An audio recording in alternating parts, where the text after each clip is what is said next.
क्या होता है ये पहले समझ लो।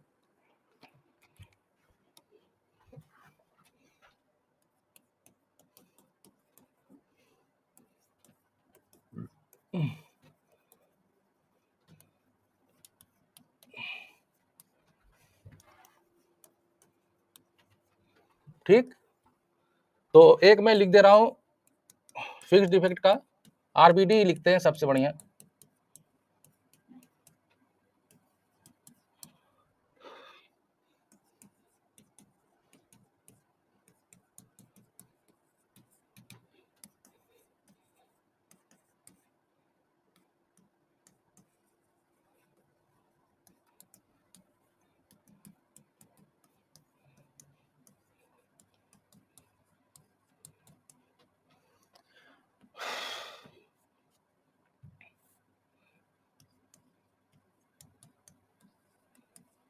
ठीक, अब देखिए मैंने दो मॉडल लिखे हुए हैं, ठीक है, दो मॉडल लिखे हुए हैं, और इसमें मान लो ये आपका ट्रीटमेंट आपका दोनों में मान लो सेम ही है, ठीक है, इसमें भी।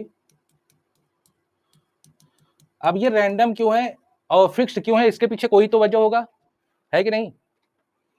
हाँ नितिन भाई, एक मॉडल आपका फिक्स्ड है और दूसरा मॉडल रैंडम है, इसके पीछे कोई तो इफेक्ट होगा। ये जो आपका अल्फा आई है, यहाँ पे ये क्या होता है, फिक्स्ड इफेक्ट है ना, ये ट्रीटमेंट वाला है, और ए आई यहाँ पे क्या होता है, रैंडम इफेक्ट, ठीक है। तो अब ये है दोनों ट्रीटमेंट के इफेक्ट ही हैं, एक रैंडम है और एक फिक्स है।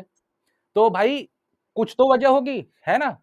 तो अच्छा सोचिए कहां से ये रैंडमनेस आ रहा होगा, दिमाग लगाइए, ये रैंडमनेस कहां से आ रही होगी, रैंडमनेस कब आता है,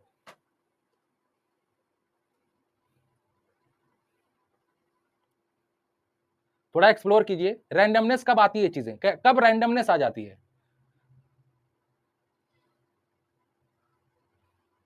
भाग्यश्री बेटा आपने ये सवाल पूछा था ना, सोचिए रैंडमनेस कब आती है, रैंडमनेस आती ही कब है, और या फिर ऐसे हम बोलें कि रैंडमनेस का सहारा हम कब लेते हैं,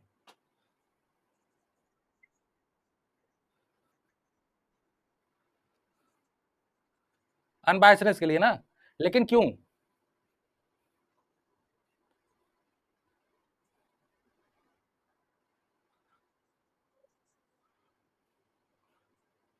देखो ये फिक्स इसलिए नाम दिया जाता है क्योंकि आपके पास जितने ट्रीटमेंट्स है ना, वो ऑलरेडी बहुत कम ट्रीटमेंट्स हैं, फिक्स हैं वो, समझ रहे हो, जैसे वो लिमिटेड हैं, यहाँ पे ट्रीटमेंट्स क्या है, लिमिटेड ट्रीटमेंट्स हैं, ठीक है।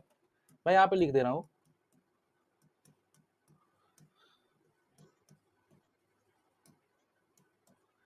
इस केस में आपका जो अल्फा आई है वो फिक्स्ड इफेक्ट इसलिए बोला जाता है फिक्स्ड इफेक्ट्स, क्योंकि जो ट्रीटमेंट्स आपके हैं ना, जिसे नंबर ऑफ जो ट्रीटमेंट्स होते हैं वो लिमिटेड होते हैं, आप पूरा एक्सपेरिमेंट में यूज कर सकते हो, ठीक है।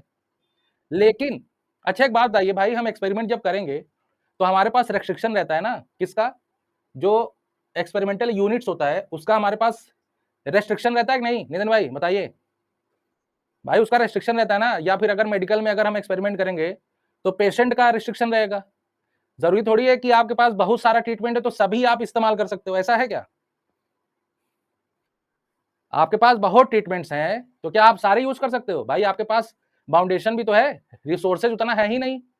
जब आपके पास ट्रीटमेंट्स बहुत ज्यादा हो, है ना, जब ट्रीटमेंट्स बल्क मात्रा में हो, बहुत ज्यादा हो, लेकिन आपको एक्सपेरिमेंट तो करना है, ठीक है, तो वो जो नंबर ऑफ ट्रीटमेंट्स है ना, वो आप क्या करते हो ना, जो आपके पास बहुत सारे ट्रीटमेंट्स हैं उनमें से ऐसा नहीं है कि आप क्या करते हो कि देखो आपको क्या करना है, सारे ट्रीटमेंट का इफेक्ट चेक करना है, ठीक है। थोड़ा सा इमेजिन कीजिए, आपके पास बहुत ट्रीटमेंट्स हैं, देयर आर मेनी ट्रीटमेंट्स, लेकिन आपके पास दो रेस्ट्रिक्शन है, एक रेस्ट्रिक्शन है एक्सपेरिमेंटल यूनिट्स का, दूसरा रेस्ट्रिक्शन है टाइम का, है ना, तीसरा रेस्ट्रिक्शन है कॉस्ट का, देयर आर मेनी ना, तो रिसोर्सेज हमारे पास लिमिटेड है। तो जब ट्रीटमेंट बहुत सारे हैं लेकिन हमको क्या करना है बेटा, ट्रीटमेंट्स का इफेक्ट तो चेक करना ही करना है किसी भी हालत में, तो हम लोग क्या करेंगे, वो जो नंबर ऑफ ट्रीटमेंट्स हैं उसमें से हम क्या करेंगे, रैंडम सैंपल लेंगे, किसका, ट्रीटमेंट्स का, ऐसा समझो, मान लो there are capital N number of treatments, ऐसे समझो, मान लो यहाँ पे इस केस में क्या हो रहा है, आपके पास capital N number of treatments हैं, तो आप इस capital N number of treatments में से आप एक सैंपल लेते हो नंबर ऑफ ट्रीटमेंट्स का, ठीक है, रैंडमली। तो मैं एक सैंपल ले रहा हूं, जैसे यहाँ पी है तो मैं पी ले रहा हूं, ठीक है। तो ये जो ट्रीटमेंट्स का एस्टिमेट आएगा ना बेटा, ये पूरे पॉपुलेशन को रिप्रेजेंट करेगा, समझ रहे हो। जैसे इस एस्टिमेट, ये ट्रीटमेंट्स के जो इफेक्ट निकलेंगे वो किसको किसको किसका इफेक्ट बताएंगे, बोलो बेटा।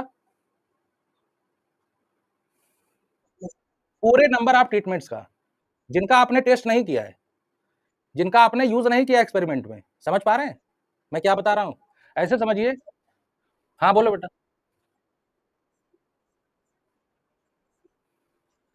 रैंडमली लिया ना बेटा, रैंडम लिया, वो ऐसे वैसे नहीं, रैंडम ले लो, आपका काम खत्म। हाँ। हम्म। नहीं, सब नहीं लेने हैं, रैंडमली ले लो जो भी आए, है ना। जैसे आप लोग, जैसे दिल्ली की आबादी 2 करोड़ है ना। दिल्ली की आबादी 2 करोड़ है, तो लोगों का क्या करते हैं, अगर आपको हाइट मेजर करना है, तो 2 करोड़ लोगों का तो आप जाके करोगे नहीं मेजर, तो आप क्या लोगे, सैंपल ही लोगे, है ना। सैंपल लेके आप हाइट मेजर करके एवरेज निकाल के बता देते हैं कि ऑन एन एवरेज दिल्ली के लोगों की हाइट इतनी है, एज ग्रुप वाइज, है ना।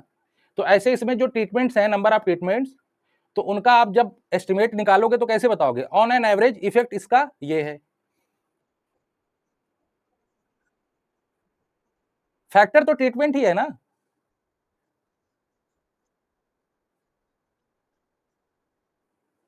तो रैंडमनेस यहां से आता है, ठीक है बेटा, समझ गए।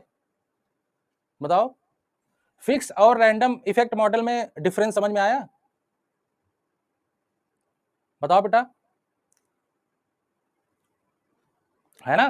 भाई अब ये, जब अब ये रैंडम हो गया तो इसका अपना डिस्ट्रीब्यूशन होता है कि नहीं, इसका अपना होता है डिस्ट्रीब्यूशन, ठीक है। और हम लोग मानते भी हैं जीरो और सिग्मा एस।